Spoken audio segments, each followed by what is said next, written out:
How beautiful does this room look, and how beautiful does everybody who's in this room look on this day? Good morning to all of you who are doctors, advocates, activists, researchers, and all-around badasses. That is you that I am talking to. Give yourself a round of applause.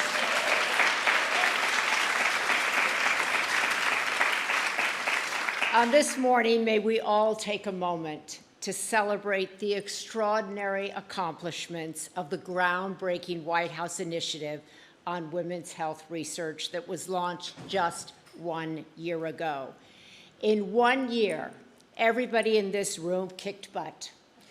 This is indeed a moment to celebrate, to give thanks, to acknowledge all that got accomplished, because everyone had a vision. They had a vision and a purpose that was larger than any one person. And what got done because everybody was brave, everybody was relentless, and everybody reached high. What got accomplished was and is historic, starting with the fact that not, as you heard earlier, not until this president and this first lady did we ever have a White House mandate regarding women's health research.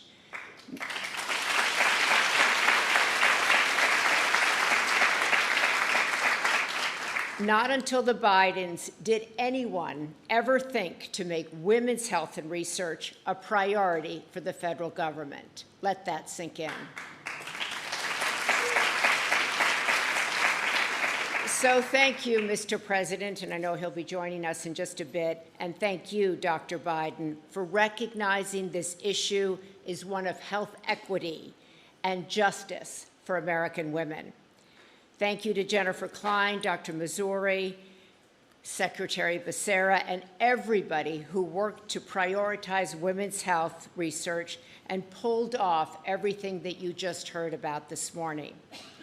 There are 167.5 million American women in this country, women of every age, ethnicity, race, religion, and a political affiliation whose lives will be forever changed by the work that got accomplished this past year and the work that is yet to come. Let us remember that the commitment to change the future for women's health started here, inside this House, that has the promise and the potential to impact the world. You know, every time I walk into this house, I think of my mother, Eunice Kennedy Shriver, and she loved this place for a whole host of reasons, but she understood the power and the possibility that it holds. She knew better than most that those who live here matter. What they're interested in changes our nation. It changes the conversation that our nation has, and most importantly, it changes lives. She always told me, Maria, do not be afraid to go to whoever holds the power if you really want to get something big done. And that's why I went to Joe Biden.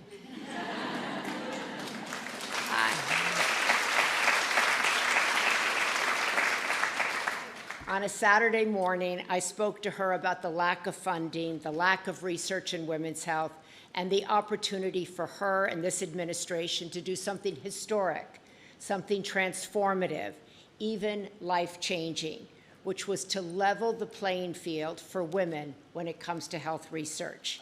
And she took it from there, and in record time, coordinated the biggest revolution in how women and girls in this country will have their future physical and mental health needs met. I've been around a long time, as many in this audience have also been, and I have never seen government work this quickly. You in this room are part of this historic undertaking, this seismic transformation in women's health. And every single person in this room knows what is at stake moving forward. Without our health, we cannot work, we cannot parent, we cannot be caregivers. And we also recognize that everybody in this room is one diagnosis away from a life-changing moment that could jeopardize the very communities and the families who depend on each and every one of us. I really hope that this effort to prioritize women's health expands way beyond our government. I hope that every tech founder, philanthropist, innovator, scientist, researcher, every elected official in this room and beyond joins in this clarion call for justice and equity. As you heard this year, the President also called on Congress to pledge $12 billion towards the future of women's health research. That's what it will take, he said, to bring us to parity, to get the women in this country the answers that they and we need in order to make sound, informed healthcare decisions that will save lives. What else will it take? It will take all of us working together to build something new. Women all across this nation of all faiths, races, and political persuasions will need to tell our stories, and we will need to demand justice and fairness for women and girls.